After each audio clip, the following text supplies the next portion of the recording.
जब दिल की बात होती है, वजद में कायनात होती है। क्या करें बात बेवफाओं से, बात वालों से बात होती है। आइए आज उस लड़की से बात करें जिसके एक ही गाने से फिल्म इंडस्ट्री में उसकी बात बन गई, नाजिया हसन। नाजिया जी, कैसी हैं आप? ठीक ठाक। बिल्कुल ठीक ठाक। मैं ये चाहती हूँ कि आज प्रोग्राम की शुरुआत करने से पहले क्यों ना हम आप ही की आवाज में, खालिस शुद्ध आपकी आवाज में, यानी बगैर साजों के वो गाना सुन लें जिसने तहलका मचाया था। आप जैसा कोई। बिल्कुल ठीक है, जरा गुनगुनाइए।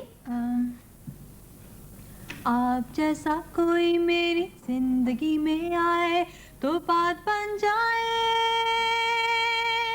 ओहो बात बन जाए।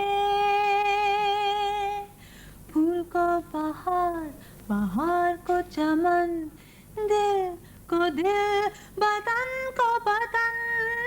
ठीक है, बस अरे रे रे रे, ऐसा लगा जैसे दिल चलते चलते दिल की धड़कन बंद हो गई हो। आगे बढ़ने से पहले मैं जो आपको देख रही थी उसे देखते हुए एक ख्याल मेरे जहन में आ रहा है, वो ये कि आप में निस्वानियत, ग्रेस बहुत ज़्यादा है। और ये लोच, ये लचक, ख़ास तौर पे गाते हुए जो आप मगन हो जाती हैं और आपके अंग अंग से रिदम फूटा पड़ता है, ऐसा लगता है कि आपने डांस भी सीखा है। नहीं सीखा? नहीं। तो यानी सारी कारस्तानी जो है बगैर सीखे हुए हो रही है। कारस्तानी मतलब ये कयामत, ये गॉड गिफ्टेड टैलेंट जो है बगैर सीखे हुए सब चला आ रहा है। तो आपको ये महसूस नहीं होता कि अगर आप थोड़ा सा पॉलिश करने के लिए अगर वाकई गाना भी और सीख लें और डांस भी सीख लें तो सोने पे सुहागा हो जाएगा? पता नहीं, अभी तो नहीं सीखा। और अभी स्कूल है ना, तो इतना टाइम नहीं मिलता। जब शायद स्कूल के बाद या कॉलेज के बाद देखूंगी, लेकिन अभी तो नहीं कर रही कुछ। कर तो कुछ नहीं रही, लेकिन करने की ख्वाहिश है, तमन्ना है कि वाकई और सीखा जाए और ज्यादा परफेक्ट हुआ जाए इस लाइन में। नहीं ये तमन्ना बहुत बहुत खुशकिस्मत हो, वरना तो लोग इतनी ज्यादा तमन्नाएं करते हैं कि तमन्नाओं के बोझ से दम निकल जाता है। अच्छा, हमने सुना है और अखबारों में भी बहुत पढ़ा है कि आपको फिल्मों में काम करने की ऑफर भी मिल रही है। जी। तो क्या आप एक्सेप्ट कर रही हैं? नहीं। मैं तुमसे बहुत नाराज हूँ। क्यों?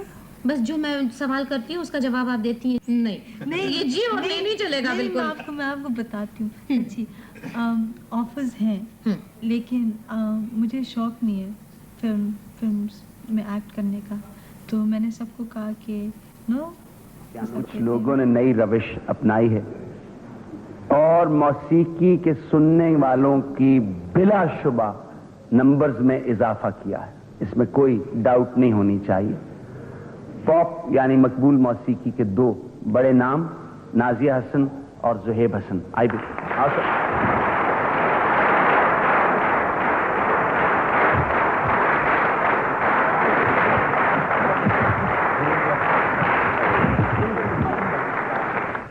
एक इंप्रेशन ये है कि जो पॉप म्यूजिक है वेस्ट में या पॉपुलर म्यूजिक है, उसमें परफॉर्मेंस और परफॉर्मर पर ज्यादा स्ट्रेस होता है, म्यूजिक पे कम होता है। ये इंप्रेशन करेक्ट है कि नहीं?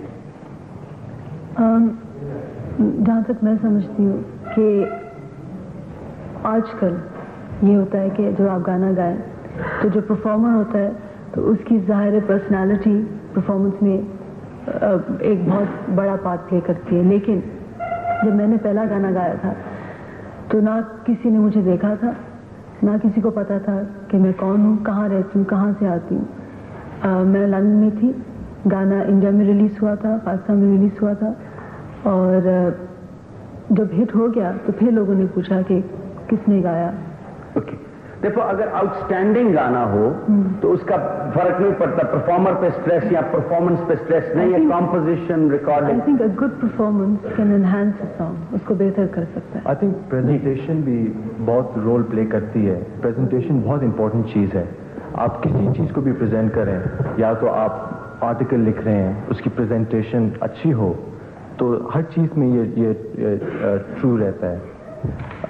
तो मौसीकी के में दिस इज ट्रू कि presentation is very important. The artist himself, how he looks, how he presents the songs, emotions कितने आदमी डालता है गाने के अंदर, तो all these things are very important. लेकिन ये ज़रूर है कि अगर आपके पास चीज़ ही शुरू से अच्छी ना हो तो अगर कम माठा हो आपके पास तो जो मर्जी प्रेजेंटेशन कर लिया जाए। बिल्कुल। तो सलामत अली खान साहब के जो हैं एडमायरर्स, उनका ख्याल ये है कि जब नाजिया और ज़ुहैब टेलीविजन पे आते हैं तो वीडियो के सारे टेक्निकल इफेक्ट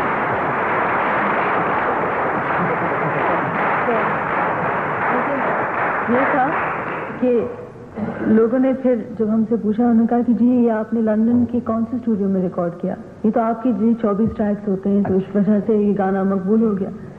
हमने कहा नहीं जी ये तो हमने इस्लामाबाद में किया है। तो उन्होंने कहा नहीं बीबी वो तो क्वालिटी मुख्तलिफ है, हम तो सुनते रहते हैं यहाँ की रिकॉर्डिंग, ये तो क्वालिटी मुख्तलिफ है।